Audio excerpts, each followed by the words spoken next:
Sometimes I think ads is the destruction of businesses, because a lot of businesses, they use ads, cool, they pump money into it, they see the results, but they're forgetting to actually build a brand. They forget to build a community. They forget to build a name. And it's just you become this advertising business that one day when you stop pumping money into the ads, you crash, because you've got nothing there as a foundation. You've got no solid, concrete foundation. And that's what we tried to avoid. Right. So we started building community. You grew up in a time where there were certain technological advancements, right? And social media to you is like, it's simple. It's nothing, you know. To us, like getting on TikTok or getting on this, I have no desire, and I don't even know how to use it, right? So I want to talk to you about your motivation for social media, or how you planned initially to use social media. What were your intentions with that? I had to go on a journey with social media. My middle brother just started getting into like fitness training. He did a really good physical transformation. He lost a lot of weight, and he found fitness, found like personal training. He found like that whole industry, right? So when he was doing it for like a year or so, he realized that it was working for him. It was doing really well, earning a good amount of income, and he knew I loved training. Right. So he was like, "Yo, Idris, I think you should come join me. I think you should come, leave everything, come, you know, leave home, come live with me. I'll look after you for the beginning, get our feet up, just, you know, get yourself steady, and we'll do this business together." And I'm so grateful he did that, because it wasn't easy, you know, it wasn't easy leaving everything behind, but having my brother with me, next to me, it's a different kind of bond, it's a different kind of loyalty. And I owe a lot to him, because I learned so much from that experience. I learned about business, I learned about, you know, what I learned the most is relationships and sales and building relationships and networking. And the type of clientele we had at the time were more like the affluent clients. So we used to train clients who were living in mansions, living in really nice like places, entrepreneurs, CEOs. So it opened me to a whole new world at such a young age. And I was like, yo, this is eye-opening. There's a different side to life, because where I'm used to, where I come from, I don't see this. So after that, I was like, cool, this is working. We started the business. We started posting on social media. We started posting on Instagram. We understood that marketing on Instagram was bringing leads, was bringing interest, eyeballs, and it was working. Customers were growing. So for about 3-4 years, we just did that. We were building. Alhamdulillah, we did really well, and it was very successful, and we gained a lot of attention, a lot of eyeballs. It was a crazy time, honestly. From 17 to 20, it was a crazy time. You're posting on YouTube and Instagram. Yeah. And plus as well, because the fitness industry at the time, a lot of people were showcasing themselves and look at my body, look at my abs, look at my biceps and everything. But me and my brother's route was kind of different. We sold the lifestyle. And the lifestyle is what drew people in and drew customers in, because we created this demand for ourselves that was so high that it was like FOMO. Everyone was feeling like, yo, I need to be a part of that. We created a movement. You know, we started doing a lot of, we used to do like these big free events where you used to gather loads of people and do like this massive class, like massive hit class, right? I'm talking like 500 people. Me and my brother, just the two of us, 500 people just doing like a workout. And we understood marketing, we understood content, especially myself, because I'm very creative. I knew that if we document this, if we share it, if we do it in a certain way, this is gonna blow. And it used to blow. And this is before it was easy to blow on social media. I'm talking like getting 10,000 views on social media at the time was massive. If you got that, that's crazy. We were doing mad numbers, and it was drawing people in. So that was just organic, or what? Organic. Everything we've ever done was organic. And what we used to do is we used to leverage off of the type of people that we were around. So the type of clientele we used to have around us were people who had a platform themselves, massive platforms, whether it would be like a TV star or a musician or like a footballer or influencer. At the time, this was when Instagram was so organic. Like if you had 1 million followers, you're a superstar. And we had that type of clientele. So that used to benefit our business, and it used to bring a lot of eyeballs. And that's what helped boost that up and build our brand and get it to a certain level. But again, if I'll be honest with you, money wasn't even a thing at the time, because where we were living, me and my brother, where we were renting, the rent alone was almost 10 grand a month. We used to pay for rent, because we had like a massive house, a gym, swimming pool, jacuzzi. We used to keep everything in-house. So our clients used to come as like a private hub. We were paying a lot of money. And it was one of those ones where we just saw we saw the marketing side of it that would work, which it did. Right. But again, it was a lot of money that we were spending. So when everything crashed, we were left with nothing. We're left with nothing. And honestly, going back home, I will never forget this moment of time. And I have a picture on my phone I've saved of my bank statement at the time. This was April 2020. COVID was on March. I remember I had minus 16p to my name. I had zero. Literally zero. And I'm looking at my mum and I said, Mum, I failed you. Like, I don't know what to do, you know? And obviously she was struggling at the time and COVID was crazy. And I kind of said to her, I said, Mum, I need pressure. I said, I need pressure. I need you to put pressure on me. I said, I'm not living here for free.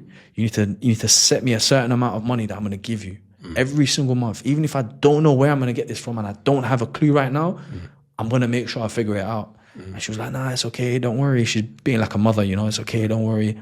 I said, nah, Mum. I said, I need it. So she said to me, oh, cool. This is the bills. This is how much certain things cost. Pay for that. When she told me the figure, I was like, whoa. I said, I don't know what I'm going to do. Where am I going to get this money from? But that's what I needed, you know. Pressure makes diamonds. So I started figuring things out. And during COVID, everything was all over the place. And we never had anything concrete. Like I never had a job. I never had a career qualification. So for me, it was always like, it's either business or nothing. Either hustle or nothing. Sell. That's all I knew. So I started from my bedroom. I started looking at my bedroom. I was like, all these things that I owe, what can I do with it? Cool. Started selling it. Facebook market. Hustle. Literally, it was straight 2-3 months. How I used to pay my rent and my living was straight off of the things that I owed and the things that I had. That taught me a lot. Again, I started earning, I started selling, I started paying for this, paying for that. I started picking myself up again. And then my brother, who, not the one that I was working with as a personal trainer, my other brother, he started getting into business as well. He was working, but he started to get more into business. And at the time, we found an opportunity to start a fragrance brand, which was crazy because very random, not our field, not our background or anything. We found a supplier, started getting a lot of like fragrances, oils and all these things shipped into the UK. And we just said, cool, like, let's try this out. And because I had the experience of the marketing, the influencers, the Instagram, I just said to him, yo, bro, like, I know the blueprint on how to make this business run. And COVID was prime time. Everyone's at home, everyone's shopping online. I said, we're going to launch this fragrance business online and we're going to use the marketing strategy that I used. Let's work with every influencer in the UK. Rapper, footballer, model, celebrity, I don't care who it is, we're going to contact everyone. So how it started, cool. I wrote up a message, sent it to hundreds, thousands of influencers. You get one reply, cool, go to that person. And I started building a relationship with that person. That footballer put me in touch with another footballer. That person put me in touch with that person. And it became a game, a fun game. For the first year and a half of 2 years of COVID, it was pure hustle and bustle. And obviously, as a result of that, started gaining something like money, experience, business. And so after some time, my other brother saw it and was like, yo, like, let's do this together. We joined together. We created our brand, our fragrance brand. And after that, it was just, every time was just elevating, always using social media. Whether that be my platform, whether that be my brother's personal platform, whether it be the Instagram platform of the actual business, it was always, we're using what social media offers to make something work online. And this is still Instagram, YouTube? Or? Yeah, so this TikTok, I guess we started touching into it, but purely from Instagram. And again, YouTube was there as well, but Instagram was big, very big for us. And I understood how to do marketing. And then I started to learn about online, e-commerce, Shopify, building a website, running an actual business online, whether that be logistics, whether that be the supplier, whether that be the shipping, delivery, the main, I started to understand the game. I started to understand the organic way of running an online business. And it was purely from organic marketing, straight from the streets. Like I remember having a small table, in fact, the size of this, right? And I used to go out every single day, outside shopping malls, outside train stations, every single day. Rain, sunshine, cold, hot, every day outside with my two brothers. And we would sell our products in the streets. Cold winter times, standing outside like what is our famous shopping mall, it's called Westfield, standing outside in the freezing cold, convincing people to buy our products, our fragrances. And bro, it was mad. Mad journey, mad journey. But that's what built us. That's what created the foundations, the community, the brand, the story. So that when we one day want to go and talk about how we built X, Y, and Z business and stuff, it's like, yo, this was all organic. This was from nothing. This is whilst they were sat at home doing nothing, we were out there hustling in the streets and tried doing something for ourselves. So that helps a lot.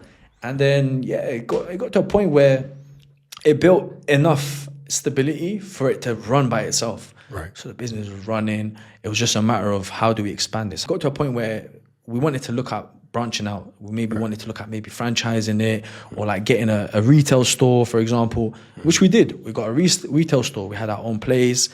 Amazing. Greatest experience ever.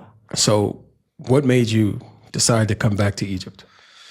So I was gonna move to Dubai a couple months ago, if I'm being honest with you.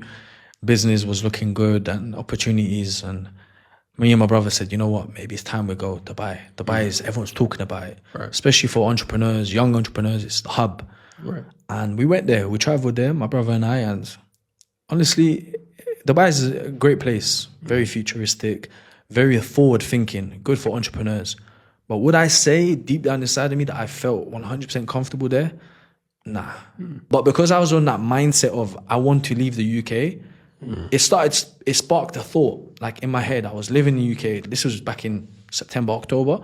And I was like, yo, I feel like I'm done in this place. I feel like I need to step out of my comfort zone. I told you, for me, I'm someone I love thrills. I love adventure. I love adrenaline. I love starting something from scratch and whatnot. So in my head, I was like, I'm craving that feeling right now. And I remember I was going to the mosque, and I do this project every Fridays in a masjid, local masjid with me, where it's like I call it a youth club, but there's also adults. Right. It's like a group of 100 brothers that come to the masjid. We do like a brotherhood gathering, wrestling, food, all like reminder talks and stuff. And I remember one brother came, his name is Nabil, and Nabil used to study in Egypt for like a year and a half, 2 years, right? And I met him and we spoke to a little small talk. And then he just mentioned to me that he just came back from Egypt. He was living there, and subhanAllah, one conversation led to another. He's the brother that put me in touch with the people I'm living with now. He's the brother that helped me build friendships out here and stuff. So it all started from that very small conversation with Nabil. And I walked out of that day. I remember walking away from it, and I was like, I think that's what I've been needing, you know. A month later, I find myself in Egypt. Right. And it's crazy because honestly, the way I see my life, it's a journey, it's an adventure all the time. I'm here today, I don't know where I'm gonna be next day, right? If you would like to take a brief survey and check your Hijrah readiness, go to hijrahtest.com.